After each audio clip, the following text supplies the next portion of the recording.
नमस्कार, आप देख रहे हैं खबरदार। मैं हूं श्वेता सिंह। सबसे पहले खबरों को खबरदार के लेंस से देख लेते हैं।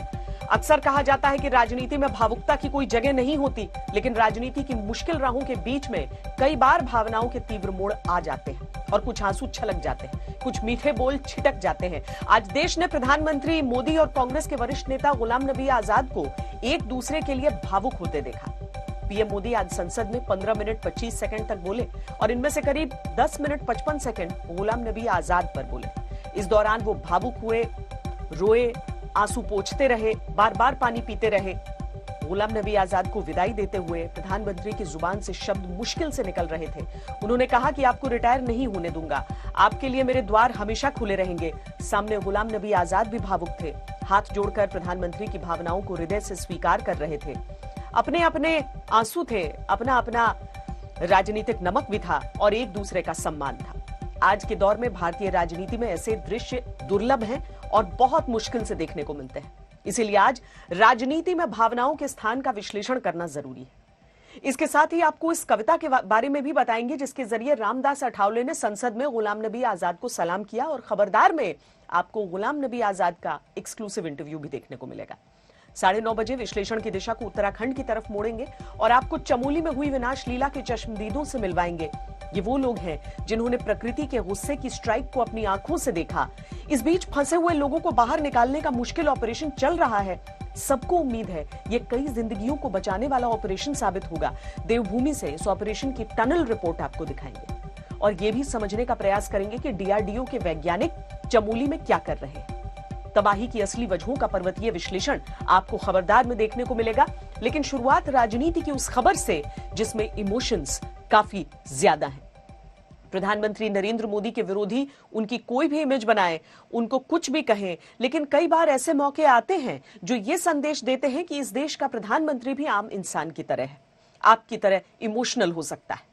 आज ऐसा ही मौका था जब राज्यसभा से कांग्रेस के नेता गुलाम नबी आजाद की विदाई पर प्रधानमंत्री उनकी पुरानी बातों को याद कर रहे थे और याद करते हुए रोने लगे। उनके आंसू नहीं रुक रहे थे। गुलाम नबी आजाद से प्रधानमंत्री मोदी का पुराना नाता रहा है। राजनीति के होड़ के बीच भी विरोधियों का सम्मान करना और उनकी विदाई पर इस तरह भावुक हो जाना, ऐसे उदाहरण इस दौर में कम मिलते हैं। गुलाम नबी आजाद की कौन सी बात पर प्रधानमंत्री भावुक हो गए, सबसे पहले हम आपको यही दिखाते हैं। जैसे अपने परिवार के सदस्य की चिंता करें,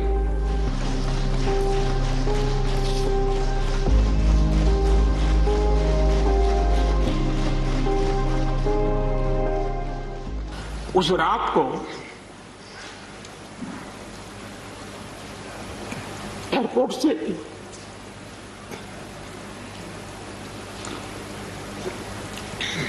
उन्होंने मुझे फोन किया और जैसे अपने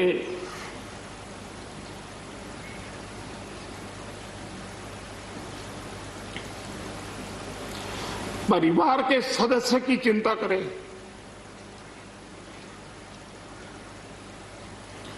वैसी चिंता। गला भर आया, आंसू निकलने लगे, शब्द रुकने लगे। प्रधानमंत्री नरेंद्र मोदी बहुत इमोशनल हो गए। गुलाम नबी आजाद की बात ही ऐसी थी जिसे याद करके प्रधानमंत्री की आंखें भर आई। सबसे पहले गुलाम नबी जी का मुझे फोन आया।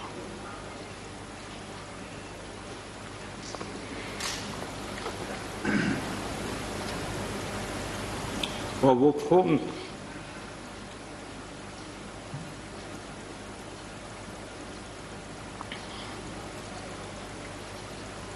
सिर्फ सूचना देने का नहीं था, उनके आंसू रुक नहीं रहे थे। फोन पे प्रधानमंत्री जिस घटना को याद कर रहे थे वो 15 साल पहले की है, जब श्रीनगर में गुजरात से आए टूरिस्टों की बस पर ग्रेनेड अटैक हुआ था। ये उसी आतंकी हमले की तस्वीरें हैं। इसमें 36 लोग घायल हुए थे, 8 की जानें चली गई थी। उस समय प्रणब मुखर्जी साहब डिफेंस मिनिस्टर थे। मैंने उनको फोन किया, मैंने कहा साहब अगर फोर्स का हवाई जहाज मिल जाए इन डेड बॉडी को लाने के लिए। रात देर हो गई थी। प्रणब मुखर्जी साहब ने कहा आप चिंता मत कीजिए, मैं करता हूं व्यवस्था। लेकिन रात में फिर गुलाम नबी जी का फोन आया। वे एयरपोर्ट थे।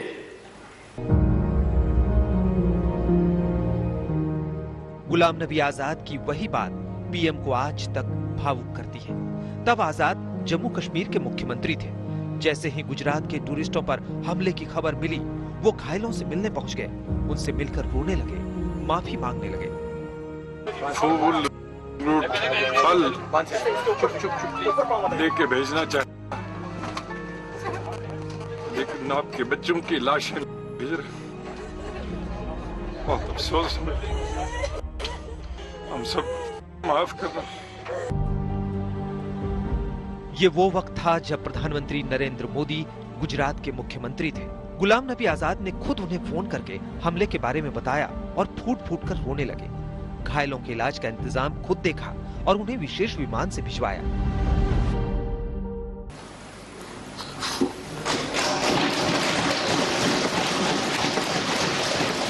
दूसरे दिन सुबह फोन आया कि मोदी जी सब लोग पहुंच गए। इसलिए एक मित्र के रूप में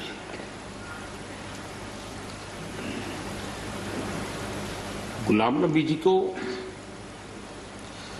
घटना और अनुभव के आधार पर मैं आदर करता हूं। परिवार के सदस्य बहुत कम मौके होते हैं जब प्रधानमंत्री इस तरह से भावुक हुए। गुलाम नबी आजाद की राज्यसभा से विदाई ऐसा ही मौका बन गया जिसे हमेशा याद रखा जाएगा। हमेशा भी आपने पर्सनल कॉन्टेक्ट्स को और पार्टी की जो जिम्मेदारी है उसको दूर रखा।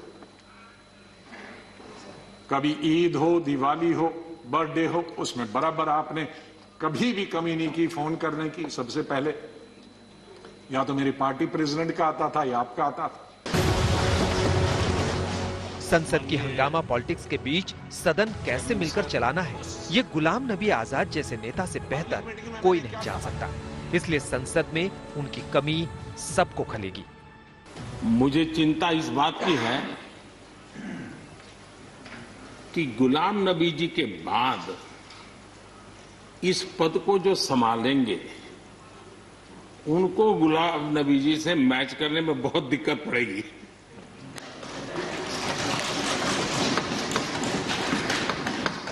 क्योंकि गुलाम नबी जी अपने दल की चिंता करते थे, लेकिन देश की और सदन की भी उतनी ही चिंता करते थे।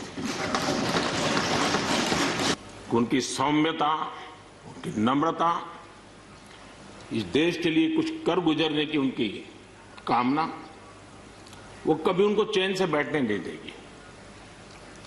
और मुझे विश्वास है कि जो भी दायित्व जहां भी वो संभालेंगे वे जरूर वैल्यू एडिशन करेंगे। आज की राजनीति में गुलाम नबी आजाद जैसे नेता कम हैं, जिनके पास दशकों की राजनीति का लंबा अनुभव है, जिन्हें मतभेदों के बीच भी रास्ता निकालना आता है और जो विरोधी होते हुए भी एक दूसरे का पूरा सम्मान रखते हैं। नहीं आएगी याद तो बरसों नहीं आएगी, मगर जब याद आओगे तो बहुत याद आओगे।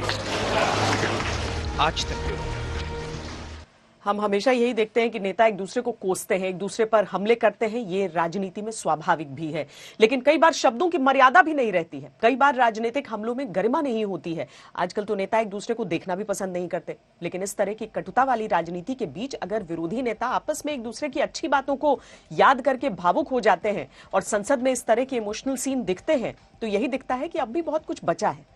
प्रधानमंत्री ने स्टेट्समैनशिप का परिचय दिया है। अक्सर ऐसा होता है कि जो भी सरकार बनाता है वो फिर विरोधी दल के नेताओं को पूछता तक नहीं है। सिर्फ एक राजनीतिक सोच वाले लोगों को पद और सम्मान दिया जाता है, लेकिन प्रधानमंत्री नरेंद्र मोदी के दौर में विरोधी दलों के नेताओं का भी पूरा सम्मान किया गया। दिवंगत प्रणब मुखर्जी जीवन भर कांग्रेस में रहे, लेकिन 2019 में उन्हें मोदी सरकार ने सबसे बड़े नागरिक सम्मान भारत रत्न से सम्मानित किया। 3 बार असम के मुख्यमंत्री और कांग्रेस के बड़े नेता रहे दिवंगत तरुण गोगोई को इस बार पद्म भूषण सम्मान दिया गया। 2017 में एनसीपी अध्यक्ष शरद पवार को पद्म विभूषण से सम्मानित किया गया था। इसी तरह से 4 बार नागालैंड के मुख्यमंत्री रहे और कांग्रेस के नेता एससी जमीर को पद्म भूषण दिया गया। उड़ीसा में कांग्रेस के नेता रहे भवानी चरण पटनायक को 2018 में पद्मश्री दिया गया। इसी तरह से नागालैंड में कांग्रेस के वरिष्ठ नेता रहे तोकियो सेमा को 2016 में पद्मश्री दिया गया था। 2020 में पीडीपी के नेता रहे मुजफ्फर हुसैन बेग को पद्म भूषण से सम्मानित किया गया। राजनीति में मतभेद और विरोध तो होता है, लेकिन एक दूसरे का गला दबाने वाली दुश्मनी नहीं होनी चाहिए। अटल जी भी कहते थे कि राजनीति में कोई शत्रु नहीं होना चाहिए, क्योंकि लोकतंत्र में शत्रु की कोई जगह नहीं है। इसी पर उन्हीं के एक पुराने भाषण का एक हिस्सा आपको हम सुनाते हैं, जब वो अपने राजनीतिक विरोधियों के मंच पर थे और उनकी तारीफ कर रहे थे। इतने सुझाव, इतनी गहराई से अध्ययन, पता नहीं सब विरोधी मित्रों को उनका भाषण रुचिकर लगा या न लगा, लेकिन हम लोग जो सरकार चलाने का दायित्व इन दिनों निभा रहे हैं, उनको लगा कि सचमुच में विधेयक में कुछ कमियां हैं और शरद राव के सुझावों को गंभीरता से लिया जाना चाहिए। जहां संभव है वहां उनका समावेश किया जाना चाहिए। शरद राव का व्यक्तित्व अलग खड़ा है। चंद्रशेखर जी तो उस बैठक में नहीं थे। चंद्रशेखर जी कह रहे थे कि तीनों में कुछ अंदर ही अंदर बातें होती हैं। मैं सोच रहा था कि कौन सी बातें अंदर होती हैं और कौन सी बाहर होती हैं। सच्चाई तो यह कि बात भी नहीं होती। अब वो दिन आने वाला है जब देश के राजनीतिक नेता एक दूसरे से बात करने में कतराने लगेंगे, क्योंकि राजनीतिक कटुता इतनी बढ़ जाएगी। सत्ता का मोह, स्पर्धा, संकुचित मनोवस्था,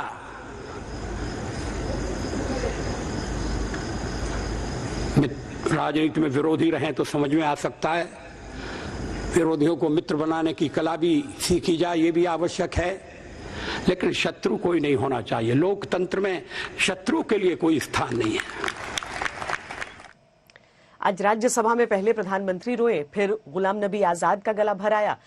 संसद में भावुक माहौल हो गया, लेकिन इस माहौल के बीच आरपीआई नेता रामदास अठावले आए। सदन में वो नेता से ज्यादा कवि बन जाते हैं। उन्होंने पूरे माहौल को अपनी कविता से कैसे हल्का फुल्का किया और कैसे सब ठहाके लगाने लगे। राज्यसभा की कार्यवाही का ये दिलचस्प हिस्सा आपको सुनाते हैं। राज्यसभा छोड़कर जा रहे गुलाम नबी, हम मिलते रहेंगे आपको कभी कभी।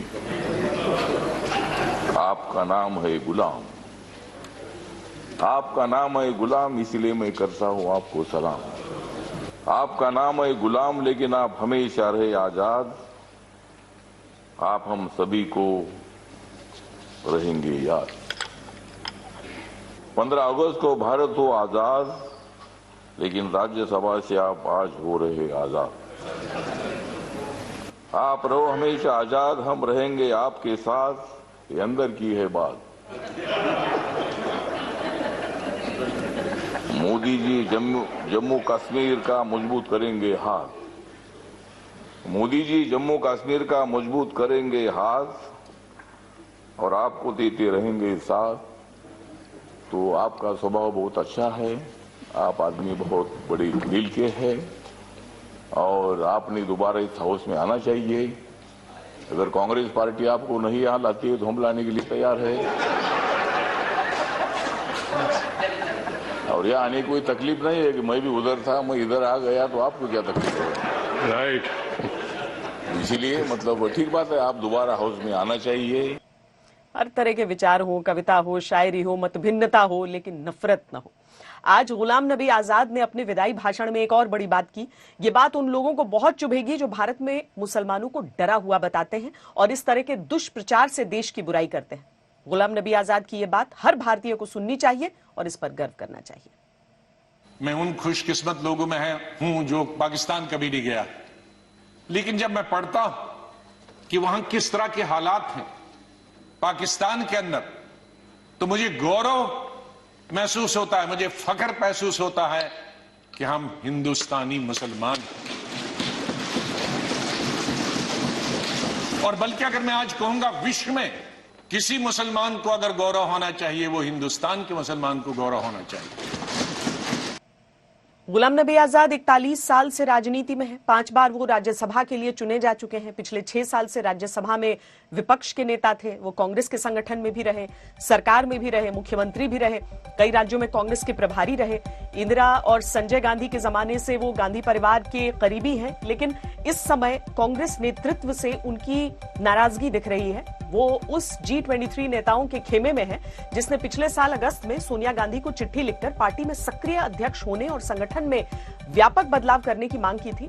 सवाल यही है कि राज्यसभा का कार्यकाल खत्म होने के बाद गुलाम नबी आजाद क्या करेंगे? क्या उन्हें कांग्रेस फिर से राज्यसभा में लाएगी या फिर कांग्रेस अब उन्हें मौका नहीं देगी और उनकी संसदीय पारी यहीं पर खत्म हो गई? हमारी सहयोगी मौसमी सिंह ने गुलाम नबी आजाद से बातचीत की। आज बहुत ही ऐतिहासिक पल था आपके लिए। जब आप सदन जा रहे थे तो मन में क्या ख्याल आ रहा था? मन में तो ख्याल आ रहा था कि आज फेयरवेल है और देखना है कि कौन क्या बोलता है हमारे बारे में, अच्छा बोलता है, बुरा बोलता है, कितना बोलता है। तो मेरी अपेक्षा से कई गुना ज्यादा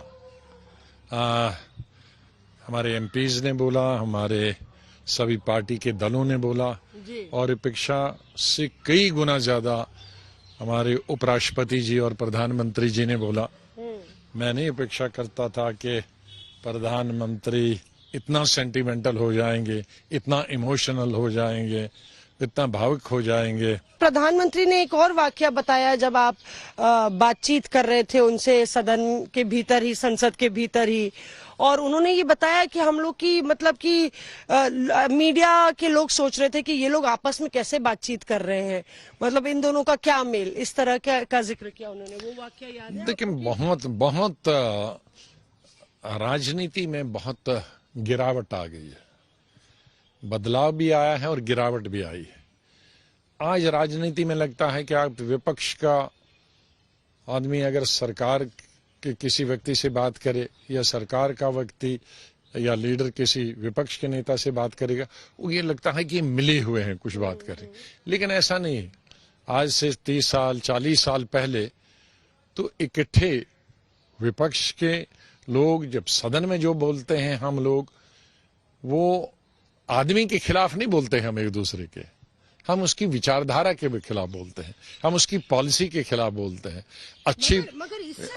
अच्छी पॉलिसी अगर हो तो सराहना भी होती है। प्रधानमंत्री भी जानते हैं, वो भी जानते हैं हमको बहुत अच्छी तरह से, और मैं भी उनको अच्छी तरह से जानता हूं। लेकिन उनको और ये जानकर भी हम में से कोई एक दूसरे के पास पार्टी क्रॉस नहीं करने वाला है। लेकिन कभी कभी ये भी एक म्यूचुअल रिस्पेक्ट होती है कि भाई आप अपनी पार्टी के लिए डट के बैठे हैं और फिर भी अप्रिशिएट दूसरे का काम करते हैं। ये भी एक कुछ लोग ही करते हैं। तो आजाद साहब, बहुत लोग को खटक रहा था कि इतना आपका प्रधानमंत्री ने तारीफ कर दिया। ये तो गौरव की बात होनी चाहिए मेरे लिए भी और मेरी पार्टी के लिए भी कि उनकी पार्टी के सदस्य की कोई सराहना कर रहा है। पर प्रधानमंत्री लगातार इतनी देर तक बैठे रहे, उनको बैठना नहीं था। ये आपने भी जिक्र किया था कि प्रधानमंत्री को इतनी देर तक बैठना नहीं था, वो लगातार 2 घंटे तक बैठे रहे। एक तरफ आपकी पार्टी में आपकी क्षमता पर सवाल खड़े हो रहे हैं, लोग सवाल खड़े कर रहे हैं, उंगलियां उठा रहे हैं। मेरी क्षमता पर कांग्रेस पार्टी ने किसी ने सवाल नहीं खड़ा किया। नेतागण हैं कुछ लोग, कुछ छोटे लेकिन बड़े नेताओं ने जिनके साथ मैंने काम किया है और जिनको हमारी क्षमता के बारे में मालूम है, उन्होंने कभी हमें क्वेश्चन नहीं किया। उत्तराखंड के चमोली में रविवार को आए सैलाब के बाद अब पूरा फोकस राहत बचाव के काम पर है। इस आपदा में अब तक 30 लोगों की मृत्यु की पुष्टि हो चुकी है और करीब 200 लोग अभी भी लापता हैं। पूरे देश की नजरें तपोवन में एनटीपीसी की टनल में जो बचाव अभियान चल रहा है उस पर है। यहां करीब 35 लोगों के फंसे होने की आशंका है। अभी तक इस सुरंग से करीब 120 मीटर मलबा निकाल लिया गया है, यानी 120 मीटर मलबा निकालने में कामयाबी मिली है अभी तक।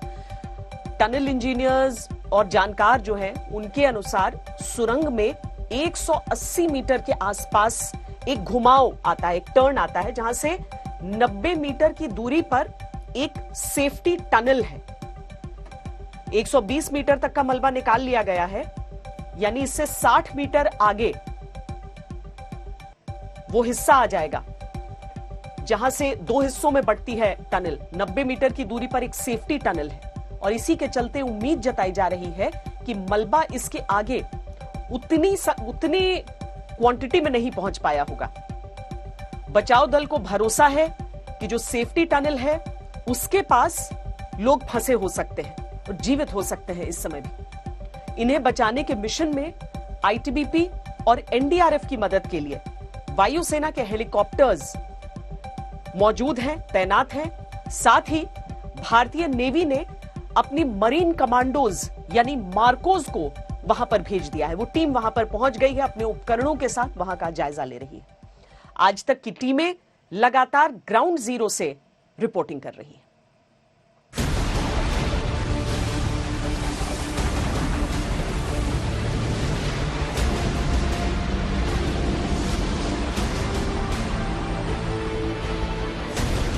48 घंटे से ज्यादा बीत चुका है रेस्क्यू ऑपरेशन चलते हुए और इस वक्त आपको हम आज तक पर दिखा रहे हैं एनटीपीसी सुरंग का जो ये फ्रंट एरिया है। यहाँ से आप देखिए कि अभी जो ये रोड रोलर्स हैं इनको दरअसल यहाँ से गुजरना है और ये कोशिश यहाँ पर हो रही है इस मलबे को फ्लैट करने की और यही इस वक्त सबसे बड़ा चैलेंज रेस्क्यू ऑपरेशन में है भी। ये फ्रंट गेट आप देख रहे हैं, यहाँ अंदर जो वर्कर्स हैं वो फंसे हुए हैं।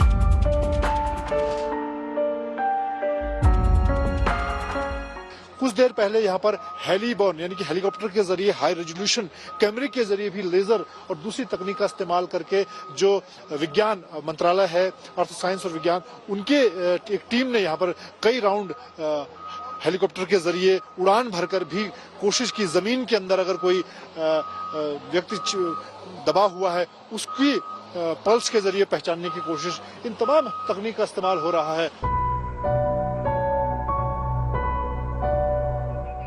चंद सेकंड का सैलाब सब कुछ बहा कर ले गया, कई जिंदगियां खत्म हो गई, कईयों को बचा लिया गया।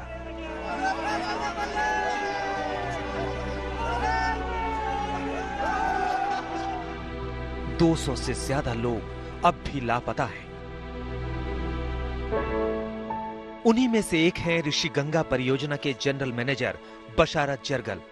सैलाब आने से महज 15 मिनट पहले उनकी अपने बेटे से फोन पर बात हुई थी। जी मेरे फादर लास्ट वीक यहाँ आए थे। He was general manager of this project, Rishi Ganga power project, और पिछले 2 दिनों से कोई बात नहीं हुई मेरी उनसे। आई होप सब सही हो जाए, सब ठीक से हो जाए और वो जल्द से जल्द मुझे मिल जाए। तपोवन की एनटीपीसी सुरंग 180 मीटर की है। आधी से ज्यादा सुरंग का मलबा निकाला जा चुका है, लेकिन हालात इतने खराब हैं कि मलबा हटाने में 2 दिन तक लग सकते हैं।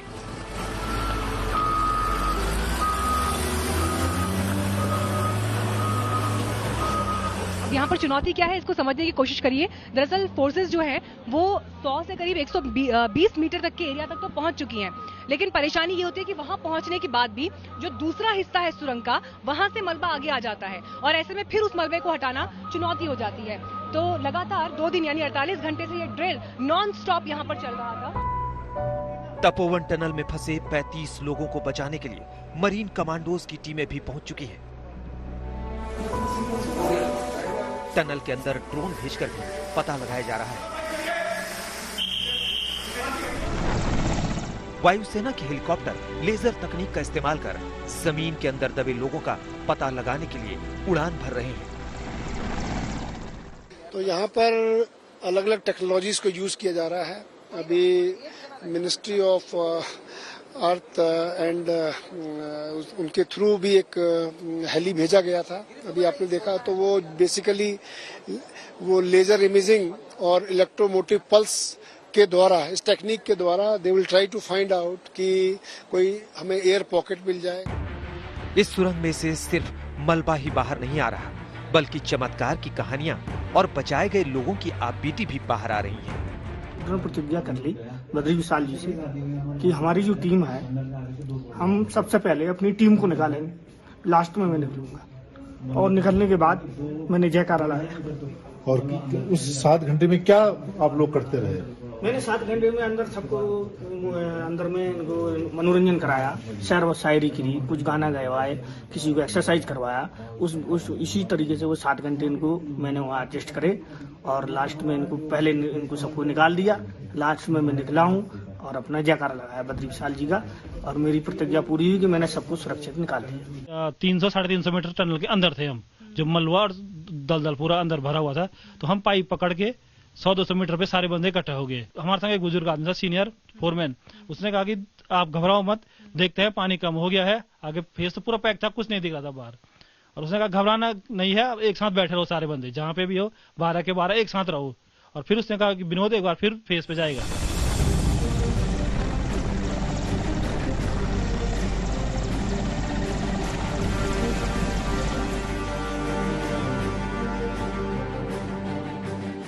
लेकिन जब तक एक भी जिंदगी बचने की उम्मीद है, तब तक रेस्क्यू ऑपरेशन जारी रहेगा।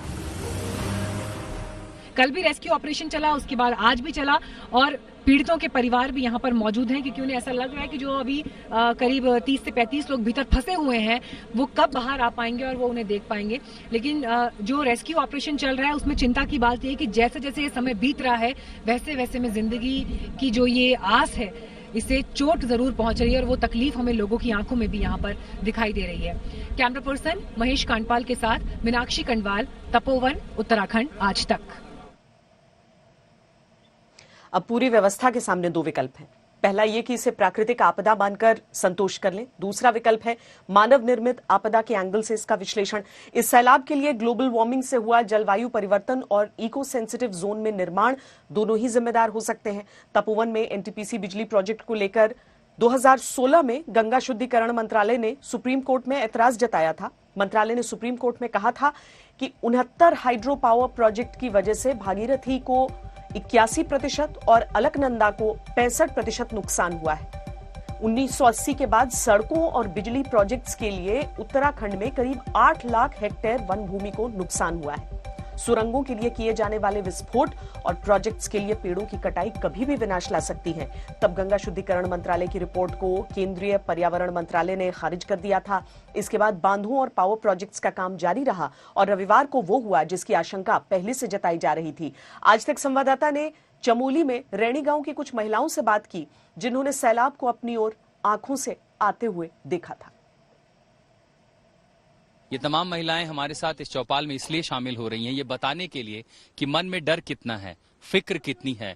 आंखों के सामने जो मंजर देखा वो आजीवन भूल नहीं पाएंगी। आप किसके साथ थी माँ जी, और क्या कर रही थी वहाँ पर, क्या हुआ था आपके साथ? हम नीचे सास के साथ थे, खेत जा रखे थे। थोड़ा सा आवाज आया, थोड़ा हवा जैसा आवाज आया, फिर मैंने ऐसा देखा, तब तक वो बहुत सैलाब आ रहे, बड़े बड़े पहाड़ टूट के आ रहे। और आप कहाँ काम कर रही थी? वो पुल के पास में जाओ, वो पुल वो पुल कहाँ है मैं आपको दिखाता हूँ। वो पुल हमारे ठीक पीछे इस कैमरे में तस्वीरों में दिखाई पड़ रही है। ये जो पुल टूट गया है, दरअसल ये चमोली जिले को नीति से जोड़ता है, सामरिक दृष्टि से बेहद महत्वपूर्ण है। और इसी पुल के आसपास इनकी खेती थी, माँ जी की खेती थी। वो उस समय अपनी सास के साथ वहाँ पर काम कर रही थी। आगे क्या हुआ, इन्हीं की जुबानी सुनिए जी।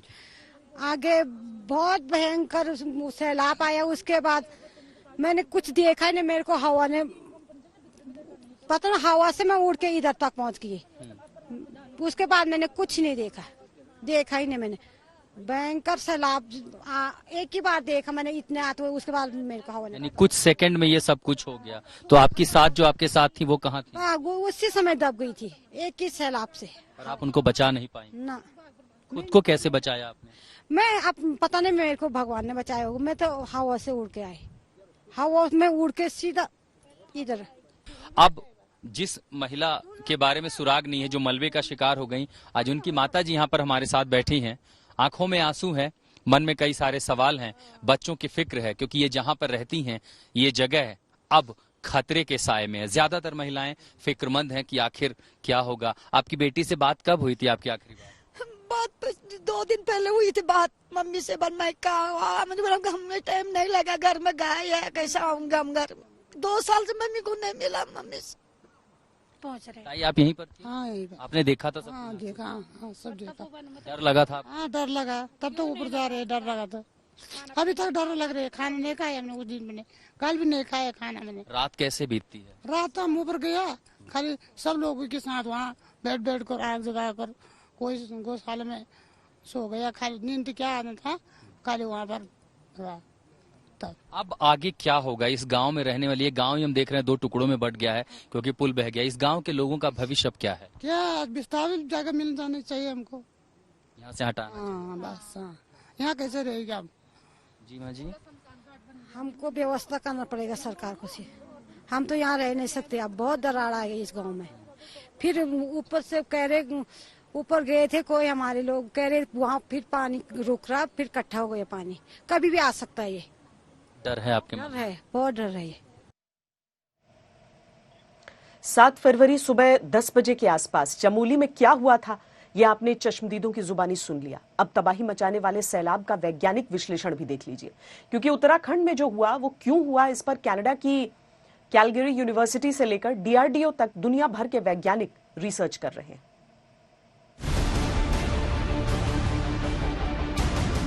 छह 6000 मीटर की ऊंचाई से गिरते सैलाब के आगे सब कुछ तिनके की तरह बिखर गया है। ग्लेशियर टूटने को हादसे की वजह बताया जा रहा है, लेकिन कुछ वैज्ञानिकों और एक्सपर्ट्स की राय अलग है। सैटेलाइट तस्वीरों का अध्ययन करने वाले अंतर्राष्ट्रीय भूवैज्ञानिकों और ग्लेशियोलॉजिस्ट का दावा है कि चमोली में बाढ़ की वजह ग्लेशियर टूटना नहीं बल्कि भूस्खलन है। अर्थ ऑब्जर्वेशन सैटेलाइट की तस्वीरों का अध्ययन करने वाली कनाडा की कैलगरी यूनिवर्सिटी के डॉक्टर डैन शुगर इस नतीजे पर पहुंचे हैं कि भूस्खलन की वजह से तबाही मची। इसका सबूत सैटेलाइट तस्वीरों में दिख रहे धूल के निशानों से मिल रहा है। सैटेलाइट तस्वीर से यह भी बताया जा रहा है कि ग्लेशियर से बनी किसी झील की मौजूदगी नजर नहीं आ रही। भूवैज्ञानिकों ने एक ग्लेशियर के लटके हुए टुकड़े की पहचान की है। कयास लगाया जा रहा है कि शायद दरार पड़ने से भूस्खलन शुरू हुआ। वैज्ञानिकों का मानना है कि इस भीषण त्रासदी के पीछे एक नहीं बल्कि कई कारण हैं। हालांकि अभी किसी निष्कर्ष पर पहुंचना जल्दबाजी होगी। मानसून का टाइम नहीं है, बारिश उस तरह से हो नहीं रही है, तो क्यूमुलेटिव इफेक्ट जो स्नोफॉल हुआ है लीडिंग टू एवलांच और जो पोर्स में पानी रहा है, वो संभवतः ये है कि वो उसमें उसका एक कंट्रीब्यूशन रहा, मल्टी फैक्टर कंट्रीब्यूशन रहा। और फाइनली जब ये पानी नीचे आया है तो जो रिवलेट्स है वो उसकी कैपेसिटी इतने पानी को होल्ड करने की नहीं है। DRDO के snow and avalanche study establishment यानी सेस के वैज्ञानिक गहन जांच कर रहे हैं। चमोली में भी घटनास्थल पर एक टीम पड़ताल में जुटी है।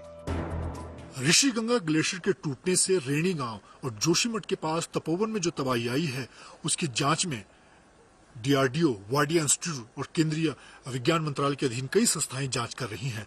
प्रथम दृष्टया जो जानकारी मिल पा रही है उसके मुताबिक हैंगिंग ग्लेशियर के टूटने और वहां पर पहले से मौजूद झील में जो पानी था उसके दोहरे प्रभाव से तबाही आई है।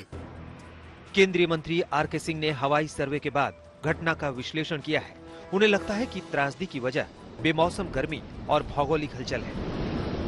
अभी भी पहाड़ पर बहुत स्नो है, पहाड़ के ऊपर बहुत स्नो है और वो एकदम टिका हुआ है। थोड़ा सा भी अगर कुछ ट्रिगर होगा तो फिर और हो सकता है। ये हम लोग को आवश्यक है कि मॉनिटरिंग होता रहे। स्नो बाउंड स्टेट्स हैं तो लैंड ये एवलांसेस होंगे। इसमें भी यही हुआ, स्नो पाइल्ड अप था, धूप कड़ी है, थोड़ा सा मेल्ट होने लगा, उसके बाद ऊपर में कोई पत्थर, बड़ा पत्थर या कोई पहाड़ का टुकड़ा गिरा जो कि क्रिटिकल पॉइंट था, उसी से पूरा स्लाइड हो गया। उत्तराखंड के चमोली में हुई तबाही की असल वजह क्या है, इस पर रिसर्च जारी है। इसमें ग्लोबल वार्मिंग और इको सेंसिटिव जोन में निर्माण दोनों वजहें हो सकती हैं। मीनाक्षी कंडवाल और आशुतोष मिश्रा के साथ मनजीत नेगी, चमोली, आज तक। बजट में सरकार ने कुछ सामानों पर इंपोर्ट ड्यूटी बढ़ाई थी। इस साल सरकार 400 सामानों पर कस्टम ड्यूटी छूट की समीक्षा करेगी। इससे देश में तैयार माल के साथ ही कल पुर्जों के निर्माण को भी बढ़ावा मिलेगा। साथ ही सप्लाई चेन से चीन को बेदखल करने में भी ये मददगार होगा। आत्मनिर्भर भारत अभियान केवल भारत में निर्माण तक ही सीमित नहीं है, बल्कि यह भारत के हर नागरिक का जीवन स्तर ऊपर उठाने तथा देश का आत्मविश्वास बढ़ाने का भी अभियान है। आत्मनिर्भर भारत का हमारा लक्ष्य आत्मनिर्भर कृषि से और सशक्त होगा।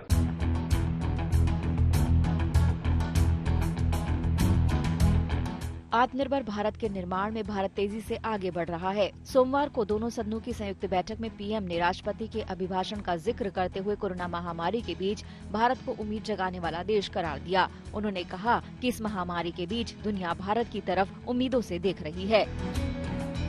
जरा पूरे विश्व पटल की तरफ देखते हैं, भारत के युवा मन को देखते हैं, तो ऐसा लगता है कि आज भारत सच्चे अर्थ में एक अवसरों की भूमि है।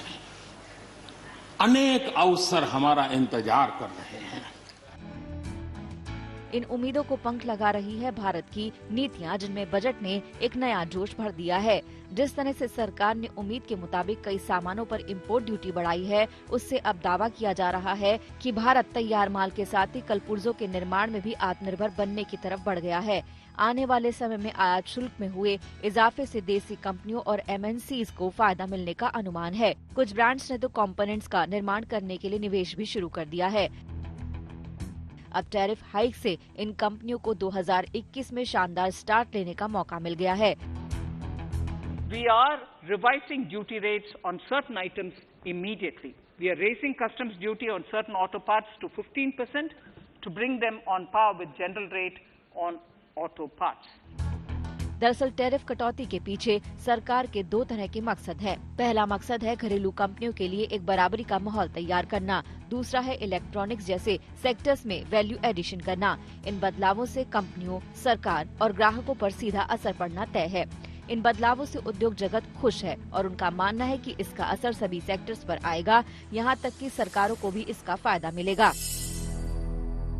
नॉर्मली अभी शायद हर आदमी को समझ में ना आए, पर धीरे धीरे इसके लिए बेनिफिट होंगे इंडस्ट्री को। जैसे इंपोर्ट ड्यूटी वगैरह के ऊपर इन्होंने कुछ ज़्यादा सेस लगाए हैं, तो जिससे कि लोकल के बढ़ावा मिले। ज़्यादा बढ़ावा मिलेगा तो किसानों को उसका फ़ायदा डायरेक्टली पहुंचेगा, इनडायरेक्टली पहुंचेगा। जो प्राइवेट पार्टियां उसको ऊंचे में खरीदेंगी तो ऑटोमेटिकली वो सब फार्मिंग से रिलेटेड हैं और एग्रीकल्चर रिलेटेड हैं, तो उसके अंदर बेनिफिट्स होंगे। किसानों को फायदा मिलता है तो ग्रामीण बाजार चमकेंगे और आर्थिक हालात भी सुधरेंगे। सरकार का इरादा भारत के कस्टम ड्यूटी स्ट्रक्चर की ओवरहॉलिंग करने का है। इसके लिए इस साल 400 से ज्यादा की छूट की समीक्षा की जाएगी। इसके साथ ही फिलहाल ज्यादातर सेगमेंट्स में मामूली बढ़ोतरी की गई है, लेकिन इसका असर वॉल्यूम में होने से सरकार को अपने खाली खजाने को भरने में मदद मिलेगी। दूसरी कंपनियां आगे और बढ़ोतरी की आशंका में इम्पोर्ट किए जाने वाले सामानों का विकल्प देश में ही तैयार करेंगे। इसका सबसे बड़ा फायदा ये होगा कि अब सप्लाई चेन के लिए चीन से नाता खत्म होना शुरू हो जाएगा। इससे भारत का आत्मनिर्भर बनने का सपना साकार होने की उम्मीद बढ़ जाएगी। आज तक ब्यूरो। बजट के बाद गिरावट के असर से सोने के दाम रिकॉर्ड स्तर से काफी नीचे लुढ़क गए। वैक्सीन की सफलता, इकोनॉमी में आए सुधार से अब निवेशकों ने सोने की बिकवाली शुरू कर दी है। ऐसे में ग्राहक दुविधा में है कि वो सोने की खरीदारी करें या फिर अभी और गिरावट का इंतजार करें।